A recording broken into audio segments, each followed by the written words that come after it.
অন্তর্বর্তী সরকার ক্ষমতা গ্রহণের পর থেকেই পলিথিন ব্যাগ ব্যবহারের বিরুদ্ধে শক্ত অবস্থান নিলেও বাস্তবে তার প্রভাব খুব একটা পড়েনি। অক্টোবরে সুপার শপে এবং নভেম্বর থেকে বাজারে পলিথিন ব্যাগ নিষিদ্ধ করে সরকার, কিন্তু এর ব্যবহার পুরোপুরি বন্ধ হয়নি।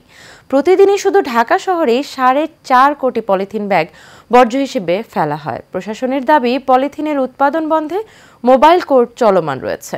ওয়ালিদ সিদ্দিকীর বিশেষ রিপোর্ট।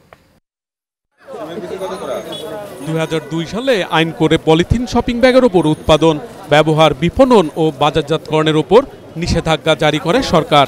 2006 সাল পর্যন্ত মোটামুটি পলিথিন ব্যাগের ব্যবহার সেভাবে দেখা যায়নি, কিন্তু নজরদারির অভাবে বাজারে আবার পুরোদমে জায়গা করে নিয়েছে নিষিদ্ধ পলিথিন। সাধারণ মানুষ বলছেন, আইনের যথাযথ প্রয়োগ এবং বিকল্প ব্যবস্থা নিশ্চিত করা গেলে কমানো যাবে পলিথিনের ব্যবহার। সচেতনতা এবং এইটা একটা প্রক্রিয়া, প্রসেস, এইটা চলতে থাকবে। কন্টিনিউয়ালি একটা টাইম ফ্রেম দিতে হবে, 3 বছর 6 বছর। এই টাইম ফ্রেমের মধ্যে আস্তে আস্তে এটা অবসলিট করে দেওয়া যাওয়ার সুযোগ আছে আমি মনে করি। নিষিদ্ধ করছে, বাট পলিথিনের বিকল্প কোনো ব্যবস্থা করে নাই। এটা কি হচ্ছে, পাবলিক হ্যাসেল হচ্ছে। আগে থেকে যদি পাটের ব্যাগ বা যে ন্যাচারাল যে সোর্সগুলো আছে সেইগুলো যদি ব্যবস্থা হওয়ার পরে যদি হতো তাহলে আমাদের জন্য ভালো হতো।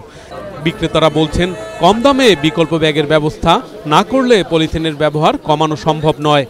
এটার দাম হচ্ছে অল্প, আর বিকল্প যেগুলো বের করতে চেষ্টা করতেছে ওর দাম হলো দ্বিগুণ পড়ে যায়। পাবলিক তো নেবে না, ঘুরে ঘুরে পাবলিক এটা পুরোই ছড়ে। পরিবেশ মন্ত্রণালয়ের গঠিত পলিথিন মনিটরিং টিমের আহ্বায়ক অতিরিক্ত সচিব তপন কুমার বিশ্বাস বলেন, উৎপাদন বন্ধে মোবাইল কোর্ট কাজ করছে। এরই মধ্যে সুপার শপগুলো পলিথিনের বিকল্প ব্যাগ ব্যবহার করছে বলেও দাবি করেন তিনি।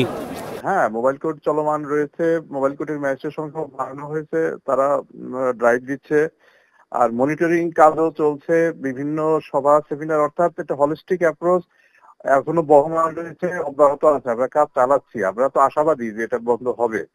প্রায় 2 যুগ ধরে পলিথিনের ওপর নিষেধাজ্ঞা রয়েছে, কিন্তু পরিবেশ বান্ধব সহজলভ্য বিকল্প তৈরি করা যায়নি। ফলে পলিথিনের ব্যবহার বন্ধ করা কঠিন হয়েছে, এমন কথাই বলেছেন বিশেষজ্ঞরা। Walid Siddiqui, Asian television, Dhaka.